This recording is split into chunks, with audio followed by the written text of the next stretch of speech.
What's going on, everyone? This is the I Got Soul in Stereo podcast. We are back for another episode. We've got one person here who listens to Silk. We have another person here who might not drink milk. Tom, do you drink milk? Come on, man. Of course I do. Skim milk only, though. If it's 1% or 2%, no good. Count him out. If it has any type of flavor, Tom don't want. That's true. Yeah, and what about chocolate milk? Nah. That's a classic right there. But anyways, a lot to talk about this week for our podcast. First off, Ed, welcome back. Where the hell have you been? Thank you, Clay. I've been making moves and doing what I always do, making my Twitter followers mad by giving them that reel. But somebody got to do it, homie. Well, Tom, we want to start off, obviously, Alicia Keys. A lot to cover on this podcast with Alicia Keys. First off, the album came out. Tom, what were your expectations going into this album? It was a little different for her. First of all, because I know the stands and the fans are listening, we love Alicia Keys. We admit she's a borderline legend at this point. She's had some classic albums. Let's just get that out of the way first. Does everyone agree on the same page? Oh, we're definitely on the same sure. page. And before you go further, direct any hate to E.T. Bowser on Twitter because I know it's coming. Go ahead, Tom, do your thing. I'm ready for the hate. So back to the original question. What was I expecting? I thought she was going to go further into the lane she's been carving for herself, which is more of a pop-friendly sound, more of an adult. No, give them. Hold on, Tom. Give them the term that we've been using. Oh no, that's we can't. Well, you made up this term. What was the term? I don't remember it. I believe you called it housewife music. That sounds about right. I don't even know where you came up with that. Come on. What songs made you think of that? Girl on Fire. Come on. And Nothing Even Matters. Oh man, that one. That one sound. And No One. That was another one. It doesn't mean anything. Yeah. Cut from the same cloth. So she's been going more of an adult pop route, which is fine. I was talking to one of her fans on Twitter, and I was saying that that's the way she probably thought she had to go because R&B was fading. So to maintain her mainstream relevance, that was the route. And I can't be mad at that. What were you expecting, Ed?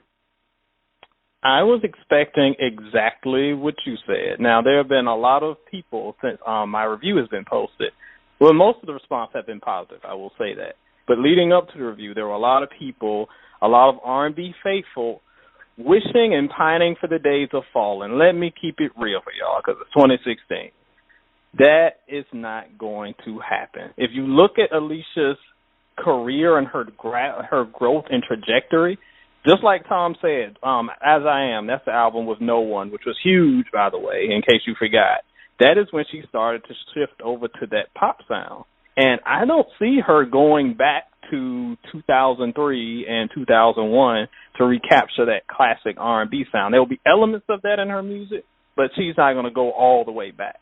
So the Alicia that you remember, if you want to hear the old Alicia, you better get the old albums because I don't think we're going to get that anymore.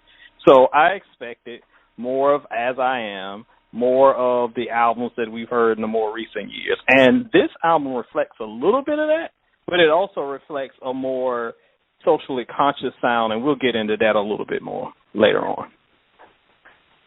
Well, first of all, shout out to Martika Vaughn. We were talking with her on Twitter extensively about Alicia Keys. She's one of her biggest fans. Yeah, shout out to my girl. Yeah. But Kyle, so listen to the first single, In Common. Did you guys think they tried to capitalize on the Afrobeat phase that Drake and Bieber were making popular? Because that's the vibe I got. 100%. 100%. I actually thought the album was going to go into that direction, which I wasn't mad about, but I don't know if it was believable coming from Alicia Keys, hence why I don't think it performed well on the charts. But that single was actually one of my favorites of the year. I think if you had added a Drake or Weeknd feature to it, it may have done better. But strangely enough, the single In Common is just a bonus track on the album now. And what we got from the album now is more of a... Actually, Ed, I'll let you describe the album since you reviewed it. Talk about that album a little bit. Well, first, before I get into that, I'll chime in a little bit in common, because I agree with you. When I first heard it, I was a little because it did capitalize on a little bit too much on the popular sound of the day, and I felt like she was kind of following instead of leading a little bit. But the song really grew on me, and it's not a bad song at all. But I understand the mentality behind not putting it on the album, because when you listen to the album's themes, it just doesn't really fit. So making it a bonus track, I understand that for the sound of the album. Unfortunately, it's probably better than almost everything on the album, so you kind of shoot yourself in the foot by, losing probably her best song. But I understand with the tone why it didn't go into the album. But the album itself is, unfortunately, a little uneven, because the first half of the album, some very well-written, socially conscious songs that really reflect the days and the times, and I really respect what she was doing, because we need to hear these songs. When you hear stuff like, I really like Girl Can't Be Herself, and if you love Nas like I do, it kind of was a throwback to Black Girl Lost, and kind of talking about the way women can kind of lose themselves in the world. She's got a song called Kill Your Mama, I think it is, and she's talking a little bit about personifying Mother Earth and what we are doing to harm it and hurt it. These are songs that are a little different for Alicia, but in this tone and political climate, there's some really, really good content here. So that was a great direction for her, but the other half, it's almost like she had to fill out the album, because she only had 6 or 7 songs to hit that theme. So the other half are kind of the As I Am No One kind of theme songs, where it's just that disposable poppy kind of / R&B songs, and those songs are just so disposable.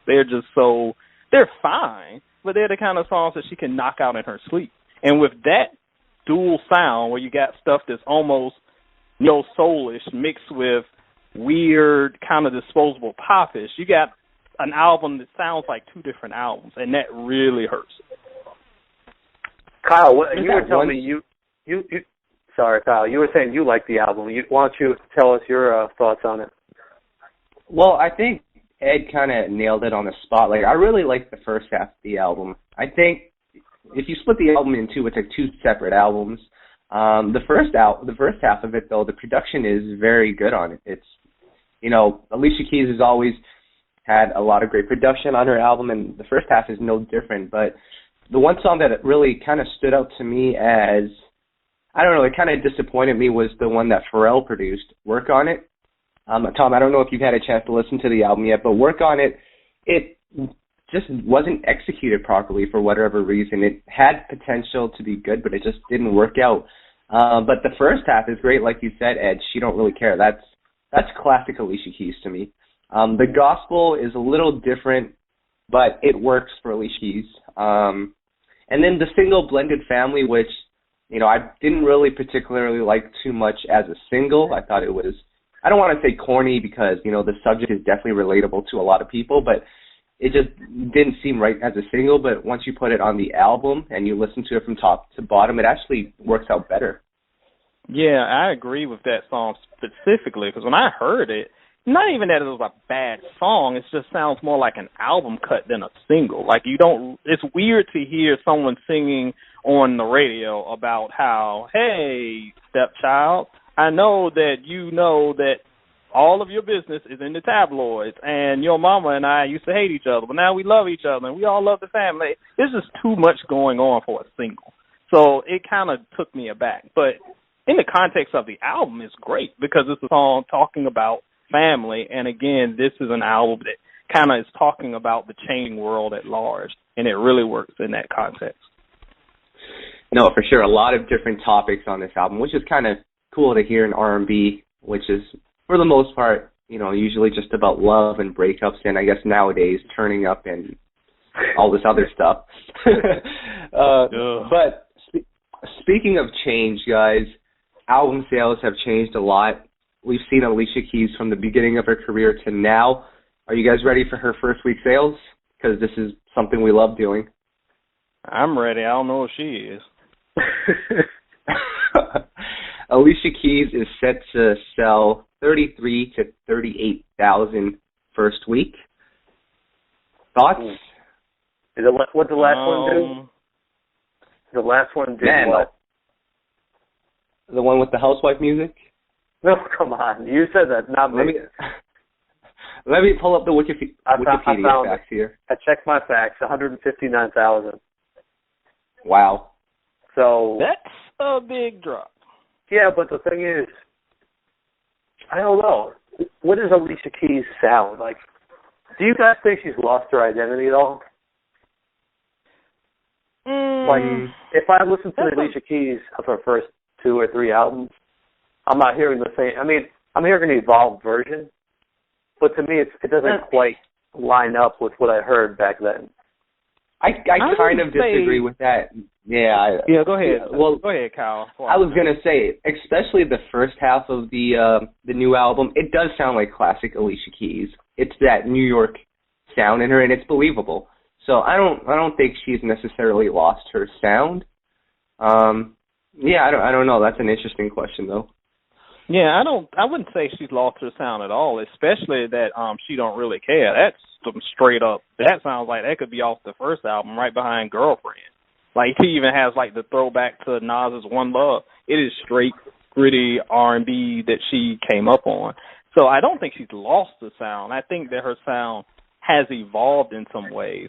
But the problem is she hasn't found a way on this album to tie her new sound with her evolved pop sound because, pop sounds, let's just be honest, like that's going to pay the bills for her. So she's going to do a couple of those songs to try to get a hit and try to push some stuff ahead. And those just don't measure up to even her best No Ones and those things that have really put her on the map. So it's just like she tried and it just didn't click. So I don't think she lost it, but she didn't quite grab it. Okay, so she's not Usher then. She is not Usher. We tried to go a whole podcast. We tried to go a whole podcast without mentioning him, and there we go again. It's been 15 minutes. You know what's going to happen. All right. Sorry. Oh, well, guys, let me ask you this. So I remember a couple of podcasts back when we were discussing the Usher album. I think for a little bit in all of us, when we saw his album sales come out, obviously we were like, wow, that's disappointing. But I think in all of us there was a little bit of, you kind of deserve it for, conforming to this trap sound. Do you guys have the same sentiments or feelings towards Alicia Keys and, her album sales? Is there sort of a, you deserve it because? Well, here's my opinion. I just want to see artists work for it. We're seeing artists put out albums, and they're not even really promoting it at this point. It's like they think the traditional music industry model is going to work for them. Go for a radio single, make a few appearances. That's not working.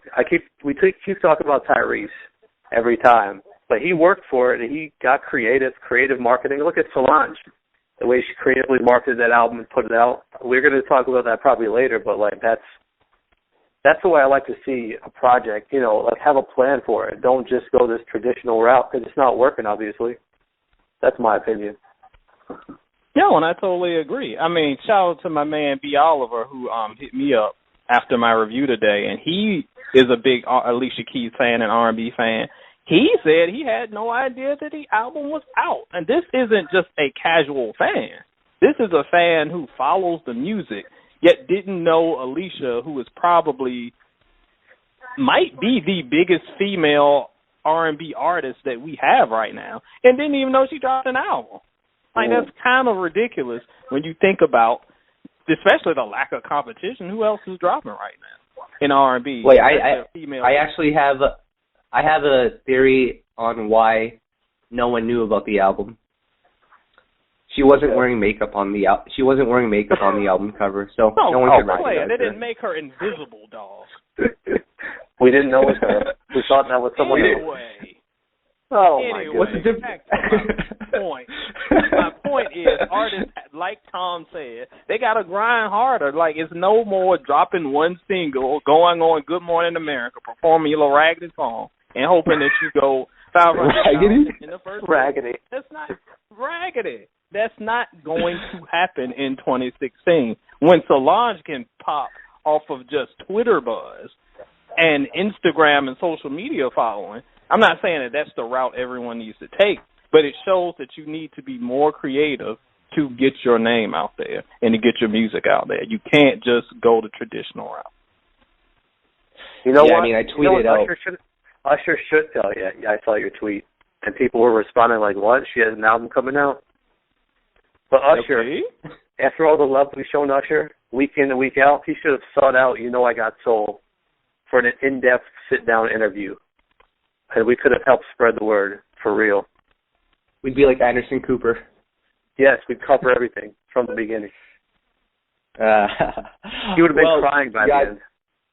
Oh, come on. But I tweeted this out earlier, so I want your guys' perspective on this, all right? In 2016, Solange's album, I think, probably sold more than Alicia Keys and Usher's combined first week.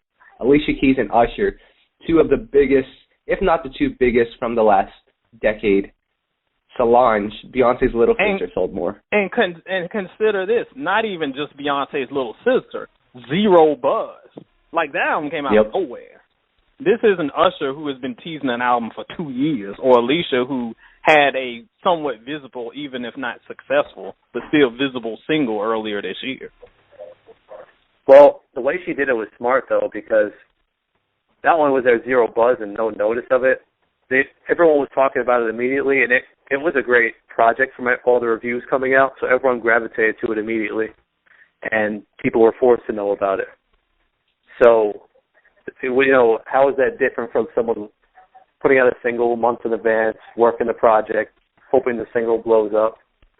I mean, I was confused by, like, how Solange did so well, really. Was that just the Beehive all flocking to it, you know, like, oh, this is Beyonce's sister, we got to support? Like, I'm still trying to figure it out myself. Well, there are a couple different levels to this, and I missed the podcast last week, so I couldn't weigh in, so I get to do it now. But I do think that first of all, it's weird because Solange and Beyonce, I know I'm the old head, so you guys don't know this, but back in the day, back when we had Prince and Michael Jackson doing their thing, back in my day, you couldn't like both. Like, you had to pick one. As stupid as it sounds, it's like you had to be on a certain team. And a lot of what I was seeing on my feed was like Beyonce versus Solange. But still, even that, and there were some Beehive people hyping it up, of course. But the point is, there was buzz. So even if it was arguing about Solange is better than B, or she's in her shadow, or this is the album we've been waiting for, yada, yada, that was the promotion. Because I heard nothing about this album until my Twitter feed went nuts. So then I checked out the album, and I was like, this album is pretty good. So it has to be buzz, and it has to follow up with quality projects. Because, as we know, Usher was not a quality project. Alicia was fine. It was solid, but it wasn't the levels that we know she's reached. So, again, it has to be buzz, and it has to be quality. It can't be buzz and whackness. Because as much hype as y'all run up behind Young Thugger, he ain't moving no units. Young Thugger. Yeah, but Solange, remember, she hadn't had an album in 8 years. She had all that buzz from jump kicking Jay-Z in the elevator or whatever happened. And then, you know, apparently she has real fans, even though she's never actually had a hit song, believe it or not. So me and Kyle saw her at the Essence Festival perform, and there was, like, no one even in the arena yet. I remember that, like, a few years ago. Yeah, I remember that. She was dancing and stuff, and there was, like, 3 people in there. It was kind of sad. That was the year Beyonce was doing it. I'm serious. They put her on stage before the doors even opened. Didn't they? Yep, this is true. Man, but moving on. Hey, well, you know what? She's going to be doing great now when she goes on tour, so no complaints from Solange, I'm sure. Obviously. So moving on from that, another RCA artist released a album/mixtape yesterday, which was Tinashe. Now, the last time we were talking about Tinashe, my Samsung S4 blew up on me.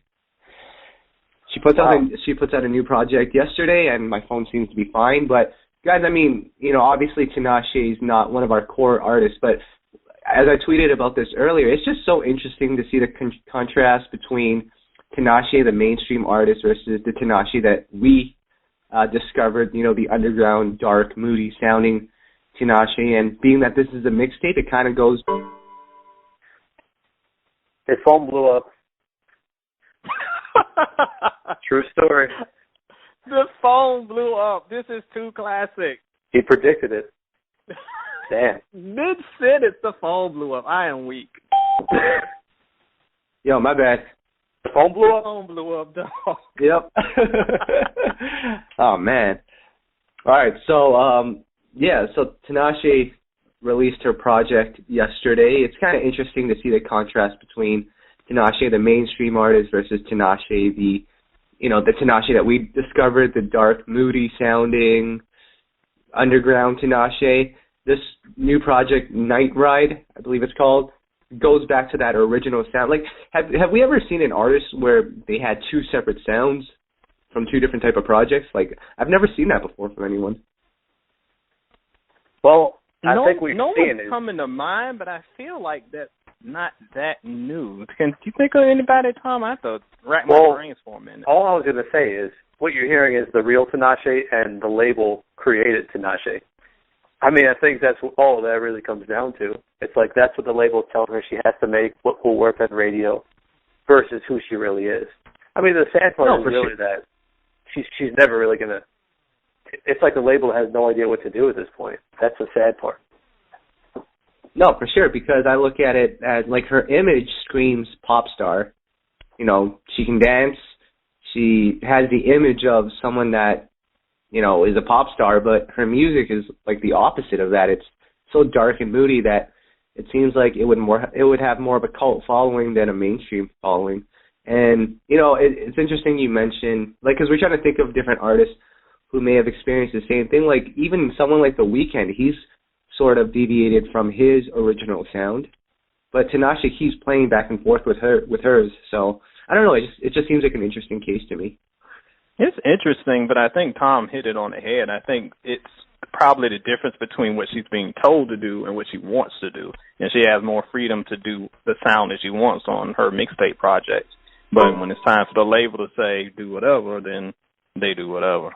I think what we're seeing now is like the last remnants of major labels signing R&B artists, and Tinashe is one of the last ones, and you see them struggling finding ways to release them. We saw DJ Chicago Kid come out recently. They didn't know what to do with him on Motown. Kalani's actually having some success at Atlantic. I'm curious to see what happens in her future. The drama's definitely helping her, though.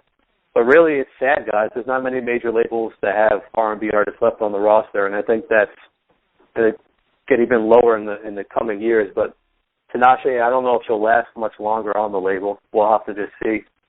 Yeah, 100% agree with you on that one. I forgot to talk about this last time with you guys, but that new Mary J. Blige record, Thick of It, man, that song just blew up on the urban. That song topped the urban AC charts in like record historical timing. In like 3 weeks, it hit number one. Yeah, I mean, it was a record. And, I mean, it was a record for that record. It just blew up. And it's a great song. So good for Mary J. for coming up and bringing it back. But, man, people took to that record. Can I play devil's advocate real quick? You always do. And good song, but really, is there any competition? I feel like there's less and less competition on Urban AC at this point. So if you're a major label artist going for Urban AC, you have like no one really to fight with at this point. So that's a great point too. You've got money in your pocket, you're going to go up to the top. That's my opinion. So you might be right on that because there's a Tyrese song at number. Right. There's a Tyrese song at number 3 on the chart, and I didn't even know it was a single. Waiting on You. Me either. So wow. Yeah, so I mean that's the climate we're in. At Urban AC, it's a weird time we're in, really. I mean, no disrespect. I mean, look at Ro James. He does a chart for 41 weeks with that song. That's crazy. I love that song, but you're right about Mary J. When there's no competition, it's easy to pop and fly right up the chart. Now, I would have beef if the song was hot garbage, and it's not, but, it's a good song, so it deserves the recognition it's getting. I ain't mad. Absolutely. It seems to be climbing up the, my bad, Tom. It seems to be climbing up the urban charts as well somehow, so I'm actually really curious to see how it does on that chart. I've just taken a quick glance at the Urban AC charts. How did the Fantasia album end up doing? Do you know? It came and it went. Jeez, that's sad. It's sad, man.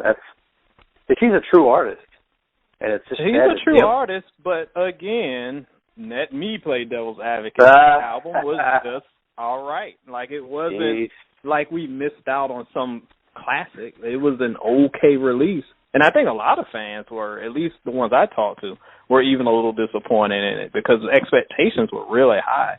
And it was just okay. Speaking of came and went, Keith Sweat's in at number 10 on the charts right now. What do you mean came and went? That man's been holding it down since the spring. Man. Sorry. Guys, can we talk about another artist right now? We don't really talk about him too much, but he just put out a song that came probably straight from 1991, and that's Bruno Mars, who has been putting out a bunch of singles, and they sort of all have that funk, I wouldn't call, maybe not R&B, but, in that realm, in that world. Can we talk about his new single first, Versace on the Sheets? Listen, player, we can talk all day. We can talk all day because it's like he made that song for your boy. Because that song is some straight up 1991 Brian McKnight on the couch with Video Soul with Donnie Simpson and his green eyes talking about this single. That's how this joint rocks. I don't know what Bruno is sniffing or smoking or knowing him, probably all of it. But anyway, this album might be something, players, because for that single, the earlier one, the 24K Magic, and I think that song that he performed on some talk show, I think it was called like Chunky or something. All three of those songs are fantastic. He might be sitting on a sleeper, player. That's all I'm saying. I'm very interested in this album because 3 singles of this quality, I'm like, whoa, what you got cooking? And Kyle, you asked, can he save R&B? And my answer to that, he will not acknowledge one bit that he's making R&B music. Oh, it's like these days if you admit you're making R&B, it's like you have the plague.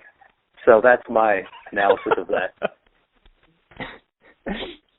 Fair enough. Now, Tom, Tom, I know you love your pop music. You love all pop artists like Pitbull and Flo Rida. Yes. But I think we all can say, like, isn't it cool that you have a pop star out there like Bruno Mars who just seems to be making the music that he likes and it actually has some substance to it? Yeah, I agree with that. There actually are some pop artists making decent music, believe it or not. I don't know if you guys ever heard Meghan Trainor, but she actually has some decent songs that are 90s R&B influenced too. I hear all these pop songs at the gym, and I think she could sing too. But that Tom, don't you like the? Huh? Wait, Tom, do you like the Chainsmokers? Absolutely not. Come on, man. Come on. I'm so tired of hearing these songs, man. That quickly ends. Meghan Trainor is she's one of those artists that I feel like I should like, but I just I recognize her talent, but none of the songs stick with me. But she definitely does have some 90s influence music. I will agree there. The thing is, it's like when you hear all these pop songs, it's like at least that stands out among them. Yeah. Like some substance and some talent. Like a lot of these are just mindless little jingles that are so annoying. It's just like it's good to hear something. So. And it's because the actual artist has talent. She can sing for real, and that's why it actually sticks with you. It's just I haven't yet to hear a song from her where I'm like, oh, that rocks. Throw it on your iPod. Like that hasn't happened yet, but. I give her props for at least not sounding like hot and garbage. I can't say that for some of her peers. Yep. I was on YouTube just randomly because I was looking at that song you just mentioned, the Bruno Mars.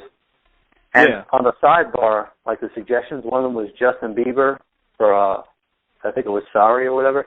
You know, that has 2 billion views on YouTube. How is that even possible?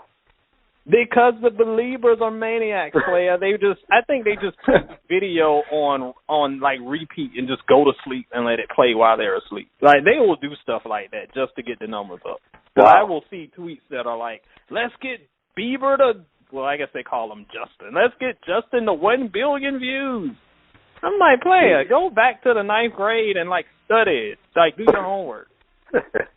Grown folk got stuff to do. Crazy. Yeah. Guys, there's another project that was just announced recently. Obviously, we have the Joe album, which is coming next week, so we'll probably talk about that a little more next week. But a project we can look forward to is John Legend's upcoming album, which comes out in December. He has a single that's actually charting on pop right now. Yeah, about that. About that. We lost another one.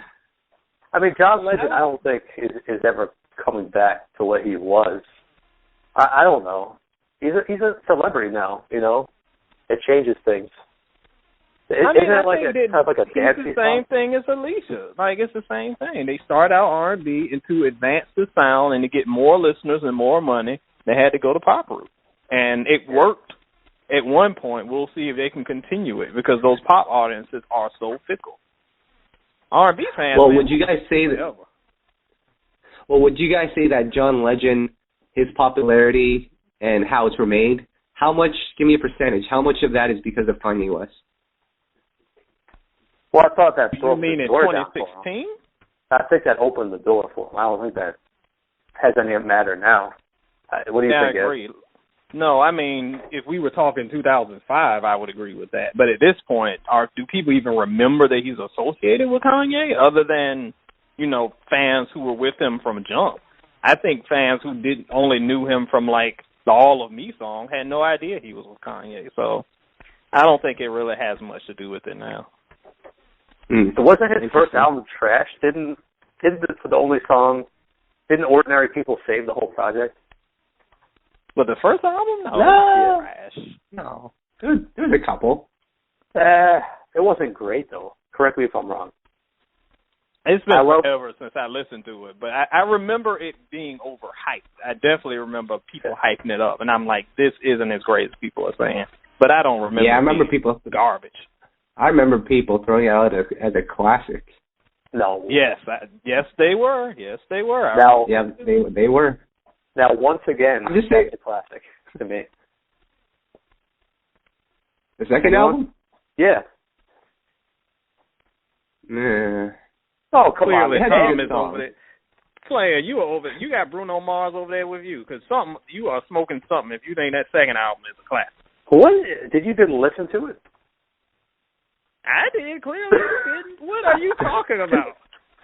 You don't like Save Room is a good song. Save Room is a good song, though. Oh, my goodness. Save Room. I mean, it's a good album, but by no means is it a classic. I don't think he hasn't gotten anywhere near a classic. I don't think John Legend would. I don't think John Legend would even consider that album to be a classic. Oh my but goodness! I'm just saying. Come on. So messed up. Yeah, John Legend be like, that one was alright. We paid the bills with that one. You guys are horrible. We didn't even get to debate the Alicia Keys albums. Jeez. Don't get me started. Anyways. Moving on. Anyways. Oh, we can go on. Yes. Anyways, let's switch it up. Let's go to the food discussion because we all love talking about food.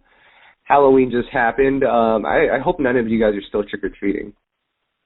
Listen, if I could get away with it. Well, geez. Candy's like 75% off now in the stores. That's a good thing for some people. Well, yeah, it's like by now it's just garbage candy left. You're going to be in there eating like Milk Duds and Whoppers. Like, what kind of weirdo? Well, you probably would. Whoppers. Drinking your skim milk and whatnot. And I don't know if I stole this from your Facebook, but there was a website that ranked 27 Halloween candies from worst to best. No, I saw that post, and I'm annoyed because a couple years ago at my former job, we did a video that was similar to it, and I wanted to expand it and do kind of like a 20 worst candies. But then this person beat me, so I'm like, crap, I got to wait till next year. Yep. I'm just gonna throw out a couple of candy, and you guys give me your initial thoughts or opinion on these candies. You guys ready? Oh, I got it. I'm ready. Tootsie Rolls. Yeah, baby. That just makes me think of the song. But no. The regular ones are but the flavored ones are okay. All right, next one we have Nerds. Oh, off the chain. Yeah, I like Nerds. Droplets from heaven, player. I like Nerds. Yeah. All right, next one, Snickers. I like them, but you can't go crazy on them because first of all, they get all in your teeth and you just feel gross. And they're really heavy. They're good, but I don't go nuts. We've got a bunch left over from the trick-or-treaters. All right, next one, Smarties. No, definitely not. They're all right, but that's borderline grandma candy. That's the candy you get when you go to the dentist, and they you have no cavities. Let me give you a treat. Here's some Smarties. Oh boy. All right, we've got two left. I want you guys to decide which one is better. So we've got Skittles and we've got Starburst. See, that's like picking between Missy and Timberland. No, it's not. Listen to me. Starburst is too much work, man. You got to peel each one individually. That's so much work. That's lazy. Mom doesn't even want to peel. You just want to eat it with the paper on it? Do you eat bananas with the peel on it, you weirdo? But it's so much work. Who wants to work for candy? You just want to rip the bag and just eat the whole thing. I'm just saying. Oh, my God. Tom, we are going to lock you away, dude. You need psychiatric help. And peel the paper wrapper off your candy, dog. I'd rather eat banana chips than that. Ugh. Stop. Banana chips? Oh, my God. Oh, wow. Good thing you didn't come trick-or-treating at my house. You would have got yogurt and granola. Gogurt. Listen, the Leo household is giving out floss and mouthwash. I am going to pass. Oh, man. String cheese? Is that on the menu, Tom? String cheese? No. Come on, man. That's a lot of work, too. You got to peel it every single freaking one. Oh, my God. Oh, man. I just figured you just bite into the whole thing like a barbarian, so you just eat the paper anyway. Man. Well, I've got nothing to say after that. Okay. So number one on this list was Kit Kat.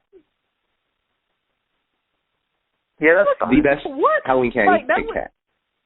The best Halloween candy is Kit Kat. Come on now. The best? Well, what is it? What is it, Ed? It's like saying the best R&B artist is Trey Songz. Chill out. Ouch. Trey Songz is Kit Kat? Damn. Ouch. Damn. Yeah, he is the Kit Kat of it. I mean, you're all right, but nobody's going to be hyped off of a Kit Kat. If you get it in your bag, you're like, oh, a Kit Kat. Doesn't High Five have a single out called Kit Kat? High Five has a single called Kit Kat? I should know. I'm dead serious. It's out right now. What? I'm looking at YouTube. 2014. Ed doesn't listen to High Five in 2014. Dude, they just released the video this year. They released the video 2 months ago. Yeah. Oh, my bad. Wait, maybe it's a re-release. I just interviewed them. Remember they played at Soul Village? Yeah, they got different kisses off the chain player. But I have not heard of this Kit Kat song. Oh, man. No, Tom, I'm looking at so they released an EP in 2014 and Kit Kat's on it. And the video came out September 20th, 2016. I'm looking at our site. Boy, that video took a while to save up for these R&B streets is hard. Ed, that's so messed up. That's messed up. Oh, shout out to my boys. I love High Five. but it took y'all a while to get them Kit Kat coins together. Kit Kat coins. All right, so before we end this off, then, Ed, what is the best Halloween candy? That is a difficult question. However, I will go with lemon heads. Lemon heads? Yeah. What color are lemon heads? You don't know what a lemon head is? Yeah, that's kind of gross. Let me take a look. I cannot believe that you don't know what it is. I can't wait I know. When this gets posted and our listeners hear that you the two don't know what a lemon head is, I know what it is. I know what it is. Wait. No, I know what this is. These taste like the orange wrappered Halloween candy, right? Oh my God! With that black. No, that tastes like Satan's trash. No. That orange and black candy, all right. That is the worst candy ever created. Let me make a prediction. Hold on, before we fit. All right. Mrs. Superwife is not gonna like lemon heads. No, she's not. No She's problem. probably not gonna feel that. So there we go. All right, before we end this off, let's end this on a good note. If Trey Songz is Kit Kat, who would be the black and orange Halloween candy? The dream came to mind. The dream? Oh, man. Yeah, Jeremiah comes to mind. Throw T-Pain in there. Yeah, throw T-Pain in there. Yeah. I mean... I can't disagree with Mr. Banana Chips on this one. Yes, I think you got that. All right, can I do another one? Who is the Three Musketeers? Oh, the Three Musketeers.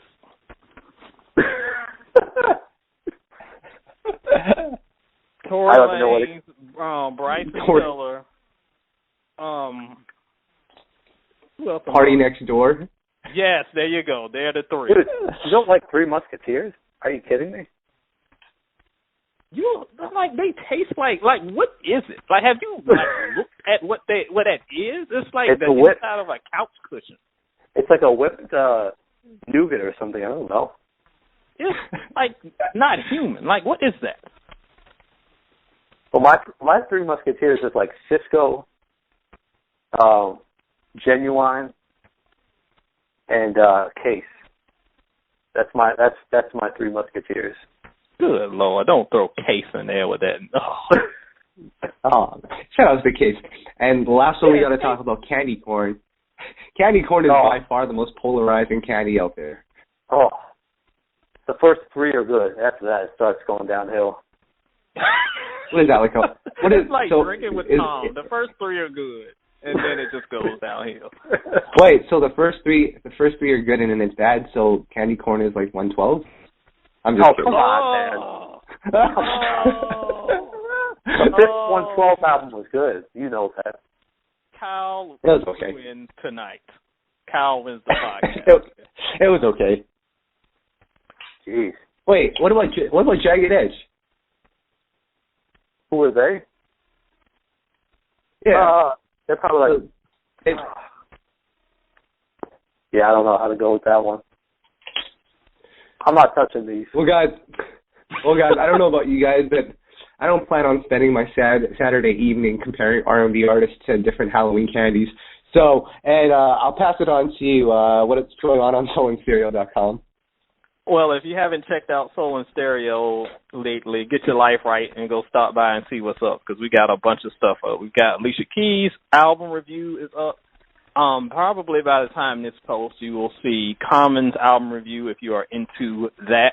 It kind of falls right into that theme of what Alicia was going to, because, of course, Common's bread and butter is the socially conscious stuff. So we got that popping. That'll probably be up by Sunday or Monday. And just tons of other stuff. I've got a post about top 5 great R&B albums you might have missed this year. So those of you who are saying, there's no good R&B, obviously you probably don't listen to this podcast, because we talk about the good stuff. But I also list a few albums that we didn't get a chance to review or talk about at length that might be on your radar. Got some rap albums, too. That's a separate post. So check it out. Anyways, we're going to call it a day for this podcast. Tom and Ed, it's been a pleasure. We're going to do this again soon, and we out. All right. We out. And we out. All right. We out. And we out. All right. We out. And we out. All right. We out. And we out. All right. We out. And we